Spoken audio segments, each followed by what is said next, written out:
گیا، ہم کو خاموش کر دیا گیا کہ نہیں بی جے پی کو ہرانا ہے۔ ارے جب سے بہار بنا کیا کبھی کسی مسلمان نے کسی فرقہ پرست پارٹی کا یا پھر کسی فرقہ پرست لیڈر کا وہ ساتھ دیا؟ نہیں دیا۔ ہم نے ہمیشہ سے کہا کہ بھارت سیکولر تھا، سیکولر رکھنا ہے، مگر یاد رکھو ہم کولی نہیں ہے، ہم مزدور نہیں ہے کہ ہم اپنے بچوں کی جوانی کو برباد کر کے تمہارے محلوں میں چراغ جلائیں گے۔ ہم اپنے آپ کو مروا کر اپنی قبروں کو بنا کر تمہارے اقتدار کے محل اپنے قبروں پر بنانے نہیں دیں گے۔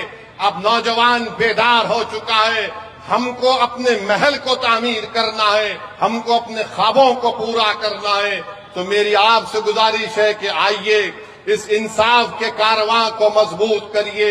یہ لڑائی کسی انفرادی لڑائی نہیں ہے، یہ اختر الایمان یا پھر اسد الدین اویسی کی لڑائی نہیں ہے، یہ پورے سیمانچل کی اس غیور سرزمین پر بسنے والی عوام اور جنتا کی لڑائی مجلس لڑتی آئی ہے۔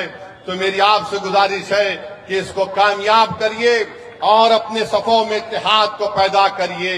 اپنے اتحاد کی طاقت اور قوت کے بلبوتے پر ہم دیش کے پردھان منتری مودی کو ایک پیغام دینا چاہ رہے ہیں کہ تم نے جو وقف کا قانون بنایا وہ وقف کو بچانے کے لیے نہیں، مسجدوں کو چھیننے کے لیے تم نے قانون بنایا۔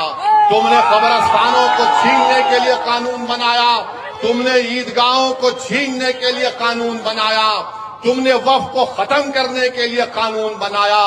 مگر یاد رکھو جو اللہ کے گھر کو چھیننا چاہتی ہے، جو ہماری عیدگاہوں کو چھیننا چاہتے ہیں، انشاءاللہ تعالی تم اپنے ناپاک منصوبوں میں کامیاب نہیں ہوگے، تم انشاءاللہ تعالی شکست کھاؤ گے۔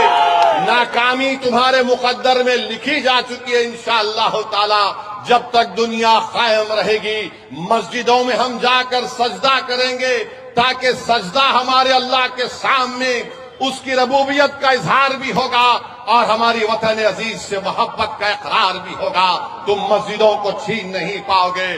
قبرستانوں میں ہمارے بزرگ سینہ تان کر سو رہے ہیں، سن لو بھاجپا RSS والو، وہ یہ بتا رہے ہیں کہ ہم وطن سے محبت کرتے ہیں، اور جب اس دنیا سے چلے گئے تو اسی سرزمین میں جا کر آرام کر رہے ہیں۔ ہم بتانا چاہ رہے ہیں ان تمام لوگوں کو یہ وقف اس کا مالک اللہ ہے، اس کا مالک کوئی بھاجپا RSS یا JDU کا نیتا نہیں ہو سکتا۔ جو چیز اللہ کی ہے اللہ اس کی حفاظت کرے گا اور اللہ کے بندے اس کی حفاظت کے لیے آگے بڑھ کر اس کی حفاظت کرتے رہیں گے۔ مجلس کا ساتھ دیجئے، آپ کی آواز کو مضبوط کریے۔ بہت بہت شکریہ۔